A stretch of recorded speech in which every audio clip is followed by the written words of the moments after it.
राधे राधे सभी भक्तों को राधे राधे। कार्तिक महात्म अध्याय 5वां शुरू।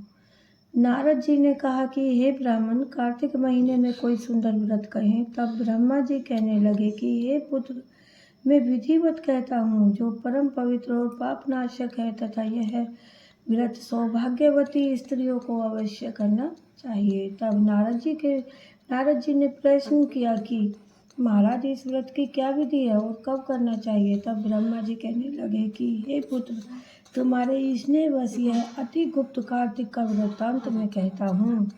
स्त्रियां अपने सुंदर भाग्य के लिए कार्तिक शुद्ध पूर्णमासी को प्रातः काल दंत मंजन आदि करके नदी संगम, नदी सरोवर, देव कुंड, कूप या घर में स्नान करें और व्रत के दिन पहले शीश स्नान करें तथा व्रत वाले दिन विधि पूर्वक स्नान आदि व्रत पवित्र मन से विधाता का स्मरण कर व्रत का संकल्प करना चाहिए। अर्थात, हे जगत के कर्ता, मेरे पति की सदा रक्षा कीजिए और मेरी संतति बढ़ाइए।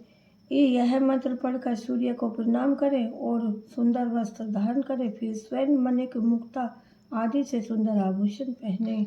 दिन के समय न भोजन करें, न ही जल पीवे, न ही गीता आदि का सारा दिन व्यतीत करें तथा गीता जी पढ़ें। ब्रह्मा जी कहने लगे, हे नारद, सायंकाल को हमारा ब्रह्मा जी का पूजन करें। सोना, चांदी, तांबा, मिट्टी व गोबर से हमारी मूर्ति बनावें तथा लाल कपड़े पहनावें तथा विधि पूर्वक हमारी पूजा करें। फिर चांदी के पात्र में दूध डालकर सोने की मथानी बनाकर उसको मथे और यह प्रार्थना करें कि हे ब्रह्मा आदि देवता, गो आदि मुझे भोग के कारण दो और मेरी संपत्ति को बढ़ाओ। मुझे बहुत से धन धान्य से, ऐश्वर्य से युक्त और तथा मेरे पति को चिरंजीव करो। बहुत से दास तथा दासी प्रदान करो। फिर ब्रह्मा जी को भोजन करावें और कुल वेदों और तथा वृद्ध वृद्धाओं को स्वादिष्ट पकवान से तृप्त करें और स्वयं भी तारों को देखकर भोजन कर लेवें। तथा आश्विन की पूर्णिमा को ब्रह्मा जी का निकरार्थ व्रत होता है।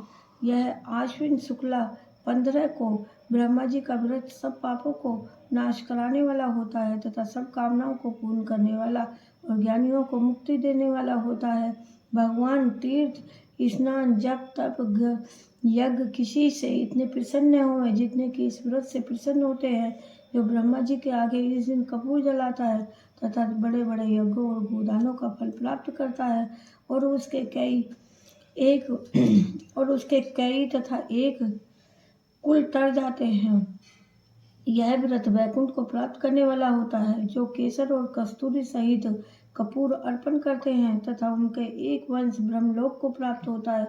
और जो स्त्री इस दिन कपड़े दान करती है, वह कपड़े को सूत्रों के तारों की संख्या के बराबर करोड़ वर्ष तक वैकुंठ में वास करती है। जो गहने का दान करती है, उनको ब्रह्मलोक प्राप्त होता है। जो स्त्री हृदय में ब्रह्मा का रूप, मुख से ब्रह्मा का नाम, हृदय में नैवेद्य और माथे में निर्माल्य धारण करती है, वह सदैव पतिव्रता रहती है। इस प्रकार आश्विन शुक्ल पूर्णमासी को स्नान, पूजन, ब्राह्मण भोजन, वृद्धजनों का पूजन और सायंकाल को ब्रह्मा जी का पूजन, वस्त्र, कुमकुम आदि से करके प्रार्थना करें। और ब्रह्मा जी, यह व्रत मैंने आपके निमित्त किया है, इसमें जो भी कमी हो आप उसे पूरी करें। और जो भी कोई इसे पढ़ता है तथा सुनता है, उसको भी अश्वमेध यज्ञ का अध्याय संपन्न